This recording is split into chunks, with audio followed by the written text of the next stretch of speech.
બધા મિત્રોને જય શ્રી રામ. આજે 2 જુલાઈના કરંટ અફેરમાં તમારું સ્વાગત છે.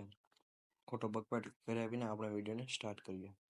પહેલો પ્રશ્ન છે, યુએસ સેનેટમાં રજૂ કરાયેલ વન બિગ બ્યુટીફુલ બિલ એક્ટના નવા ડ્રાફ્ટ અનુસાર વિદેશી રેમિટન્સ પર સુધારેલ કર દર કેટલો છે? તેમાં આવશે ઓપ્શન નંબર બી 1% જેટલો છે.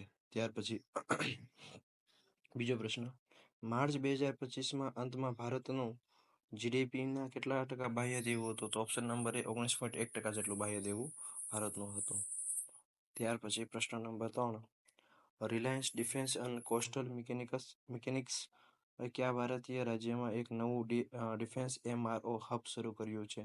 તેમાં ઓપ્શન નંબર સી આવશે મહારાષ્ટ્ર રાજ્યમાં શરૂ કર્યું છે રિલાયન્સ વાળાએ. ત્યાર પછી પ્રશ્ન નંબર 4, વૈજ્ઞાનિક પર્યટનને પ્રોત્સાહન આપવા માટે ભારતનો પ્રથમ એસ્ટ્રો ટુરિઝમ ફેસ્ટિવલનું આયોજન કયા પ્રદેશમાં થયું હતું? તો એ થયું હતું કેન્દ્ર શાસિત પ્રદેશ લદ્દાખમાં થયું હતું. ત્યાર પછી પ્રશ્ન નંબર 5, ભારતમાં રાષ્ટ્રીય ચાર્ટર્ડ એકાઉન્ટન્ટ્સ દિવસ કઈ તારીખે ઉજવવામાં આવે છે? તેનો સાચો જવાબ આવશે 1 જુલાઈના દિવસે ઉજવવામાં આવે છે. ગઈકાલે જ ઉજવવામાં આવેલો હતો.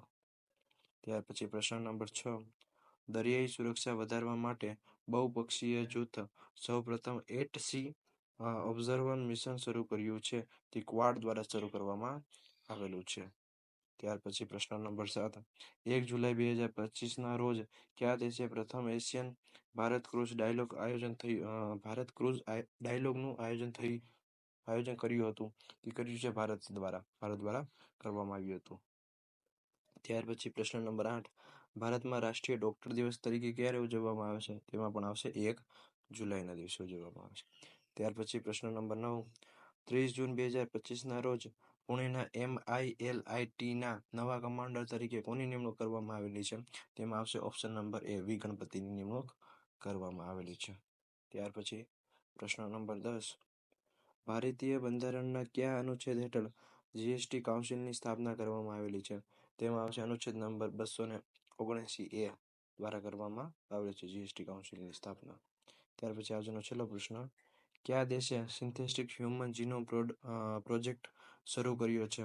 તો યુકે દ્વારા શરૂ કરવામાં આવ્યો છે, યુનાઇટેડ કિંગડમ દ્વારા.